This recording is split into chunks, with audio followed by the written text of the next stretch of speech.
Craig Hubert here. So just to follow up on the podcast interview that I did with Lawrence on 15-Minute Corporate Warrior podcast. If you haven't listened to it already, please check it out. We're just going to go over a couple of the exercises that I talked about, kind of a big five, but if you're working out at home. So we're going to tackle a wall squat, a TRX row. We'll do a static contraction for a pull down, as well as shoulder push-ups, regular push-ups. So it's just cueing. I'm not going to put Mark through the full workout. You'll see Mark in a second. But to give you an idea of what you want to do to get the most out of the workout. All right, and away we go. I'm going to take this. Okay, so Mark's going to do a wall-facing squat. Now the reason I'm having him facing the wall as opposed to facing out is because I want to maintain proper body alignment. A lot of times when people are squatting, they pitch forward far too much. So this is going to ensure that he stays a little bit more upright in the upper torso. The emphasis here is going to be through the midfoot and the heel. I want Mark's toes more or less pointing straight ahead. So if we're going to zoom in here for a second.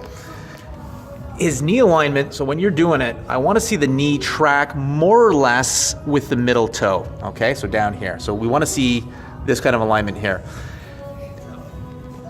If you don't have any weight, that's fine.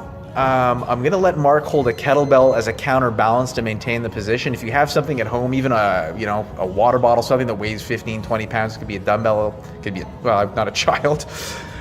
Wouldn't want to be falling with one of those in your hands, but a kettlebell would be fine. Like I said, anything loaded that's 10 to 20 pounds or heavier, depending what you're trying to get out of the workout, depending where you are in terms of your strength. But we're going to let Mark hold the 36. He's going to pick it up. Squat down, Mark.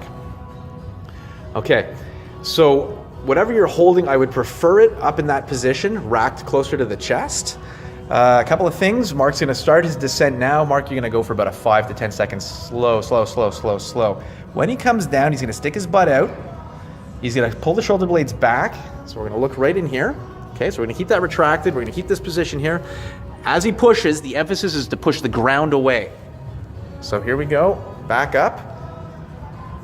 Don't lock out and come back down. Slow. I want to see a smooth transfer in either direction.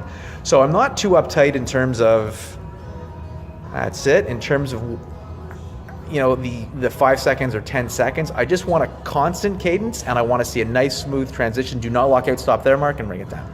So you're not hyperextending the knees at the top. In other words, you're going to leave a slight bend at the top of the motion. At the bottom end, you're going to maintain tension through the legs, and we're going to bring it up. Good. Mark, you can put the kettlebell down for a second. Continue the same motion. You're going to watch the difference now facing the wall. It's going to be more difficult for Mark just to hold his alignment. Keep the knees tracking over the toes. Sit back. There we go. Now what we're going to do to compensate because there's no load is we're going to stop Mark about 3/4 of the way up. Go back down. You feeling it? Yep. Okay. Slow transition up.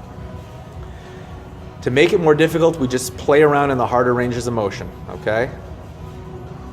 So stay even lower, come up about 6 inches. I'll tell you where to stop there, and go down. Perfect, Mark, come all the way up. So that's it. So the key points here, tracking the knee with the toe, maintaining pressure through the heel of the foot and midfoot, pulling the shoulder blades back, and then just pushing yourself to your limits of failure. If need be, if you feel like you can't quite get to failure, just either because of discomfort or simply the technicality of the motion or the movement doesn't really allow you to, add a second set if you need to. There's nothing wrong with that. All right, we're going to move on to the TRX row next. Go.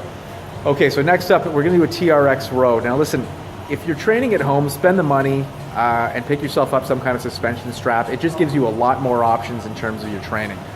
So we're going to use the TRX Tactical, but I know on Drew Bay's website, I think there's a DIY to make your own straps. So if you don't want to spend the money, I don't remember what the numbers were, but I think it's somewhere around 25, 30 bucks or something, maybe even less.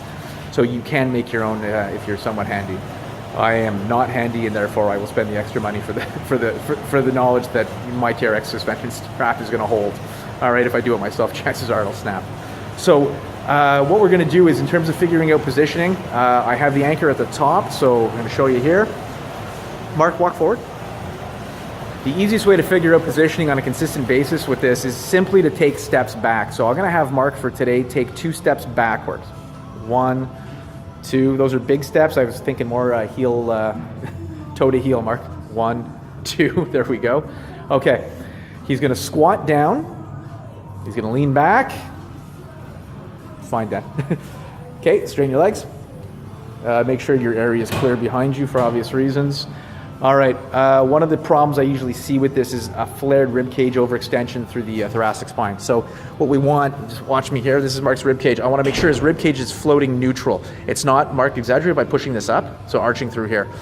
So you'll see kind of this over-exaggerated arch. We don't want that. So he's going to pull down. We're going to keep this here. Abs are going to stay tight.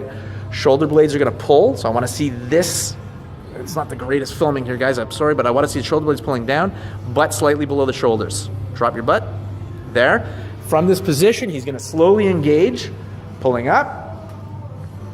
Good. Staying neutral and back down. Let the shoulder blades go, Mark, so they're kind of rounding. That's it. And then pull. So the shoulders pull back down. And what we want to see, hold it there, Mark. Squeezing right in there. I want to see that. Again, shoulder drops, squeezing through. All right. And release. Good. And give me one more. If we want to extend the set, if he's feeling like it's too difficult, Mark, take another step back. Good. So we're going to change the angle of leverage. Go again. So we could actually do a theoretical drop set this way. So just by changing the vector, we're going to change the amount of load he's pulling on or pulling up. All right, that's it. Good, Mark, stop there. Okay, I can't quite remember the name of this exercise, but basically it's a sort of a shoulder push-up position. So what we're going to do is we're going to start with the heels against the wall. Mark's going to place his hands down on the floor in front of him. All right, so we're just trying to mimic kind of a big five like in Body by Science. All right, now what we want is to collapse through here. Again, I want the shoulder blades pulling up through here. All right, so basically if we find the inferior angle, we want to have it going in like that. All right, trying to keep a neutral spine. He's a little bit rounded, but that's all right. Wider apart with the hands, Mark. Okay, so what we want to see, a little glitch on the filming there, shoulder blades. Okay, so Mark is basically going to try to bring his forehead towards the floor on that angle. Okay, Mark, ready? Slowly down. Good. And slowly up. Now he's already pretty fatigued because I had him holding the weight on the wall squat. So if he was doing that to failure, his shoulders have already taken a bit of a beating. And up. Good. Bring this down here. Ass up in the air. Good. Kind of a nosedive. So it's not going to be pure shoulder work. We're going to get some of the upper fibers of the pec just based on the angle. Obviously the triceps are working. I'm going to take another one, Mark. So that's kind of what it looks like. And there's failure with the forehead to the ground. If time under tension is not enough, as mentioned, we're going to add an extra set if we need to, okay? But I think that was about a minute, so that was fine. All right. Finally, we're going to just do a static. I don't have a table in the gym, static contraction for the pull down. So what we're going to do is just use the bench on the MedX chest press, and Mark's going to do a static in that. So just over here. But just keeping in mind, you can use a table. Basketball players and hockey players doing warm-ups. Okay. Shoulders are down. Okay. So you can do this at a kitchen table. What I'm looking for today is 90 degrees shoulder. Again, huge positioning here. I'm going to have Mark internally rotate the humerus slightly. Okay, just enough to create tension. We're going to pull that back. Mark is then going to drive into the pads using his lats. These guys right here, with about 20% effort, 25% effort for the first 20 seconds. So Mark just gently push down. Now the thing with this is we're not really seeing anything. That's, you know, the disadvantage, if you will, from trying to show somebody what isometrics is versus having them do it flat out. After about 20 seconds, we're going to increase it to about 50-60%. Again, it's somewhat subjective. Okay, Mark? So, and then we're going to jump ahead and we're going to say, Mark, go full out. So Mark's not going to try to break the bench. It's not going to break. Keep going, keep going. Push down hard, push down hard, push down hard. And we do that for about 20 seconds. Okay, and stop, Mark. That's good. Perfect. And then let's just jump right into a wider position push-up. This actually isn't even Mark's workout. So what we want to see again, okay, neutral, abs draw in here, butt comes down slightly, shoulder over the hands, Okay, so we got a straight line down. From that position, he's a little bit narrow. I'd like him a little bit wider because it will give a better position to hit the pec. And march slowly down. Let your elbows come out a bit. Good. He's going to pause, and then he's going to slowly come up. All right, that's what it looks like. 2. There we go. Pause.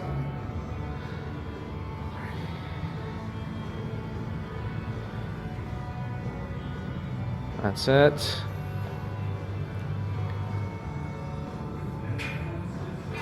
How's it feeling, Mark? Slow it down. Good. So he's got a safe cadence. I'm not concerned with the speed here. He looks good. If I want to make it hard, if I want to continue the set, if he was reaching failure at this point, Mark, put your knees down. We could simply extend them out. Get your, again, knees back. Here we go, and continue on. So the same basic position. Okay, nice and smooth. And do one more just for fun, Mark. Then he's going to do his actual workout. Stop there. Good. Okay, how you feel? Good. And that's tired without him actually going to failure on anything. So that's our version of a big 5. Mark, can you take that? Okay. So from a variation perspective to train at home, if you want to do high intensity strength training, there are a lot of options. Those are kind of the big 5 options. But as I said, there's a million different things you can do. Look, if it's a financial reason or a time reason, a TRX will run you anywhere from $150 Canadian to $250 depending on the model. But you could buy cheaper versions. You can make your own. A cheap set of dumbbells will do the job. So spend a little bit of cash, get a little bit extra equipment just to allow you a little bit of variety, because doing the same 5 exercises, in my opinion, over and over again, will get relatively boring. And yes, I understand that exercise is not entertainment, but there is psychology involved in it, and if you want to stick with it for a long period of time, change it up. That's going to be my opinion. So I would do that, and yeah, that's about it. If you have any questions, feel free to email me. The information will be on Lawrence's website, and that's it. Thank you.